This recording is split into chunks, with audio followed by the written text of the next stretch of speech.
കാവലകത്ത് ഒന്നടങ്കം പേടിപ്പെടുത്തി. എന്തോ വലിയ ദുരന്തം വരാൻ പോകുന്നു എന്നവർക്ക് മനസ്സിലായി. ഇതിന് പ്രതിവിധി എന്നോണം അവർ കാളകാട്ടിലെത്തി കാളകാട്ട് നമ്പൂതിരിയെ വിളിച്ചു വരുത്തി പ്രശ്നം വെച്ചു നോക്കി. ഭയപ്പെട്ടതുപോലെ തന്നെ സംഭവിച്ചിരിക്കുന്നു. നീലി പുനർജനിച്ചു.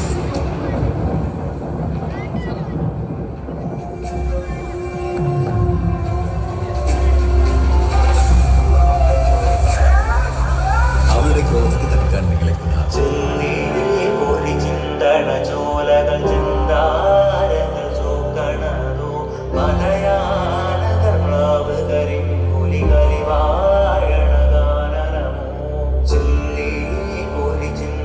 ചോലകൾ ചിന്താരങ്ങൾ ചോക്കണതോ മതയാ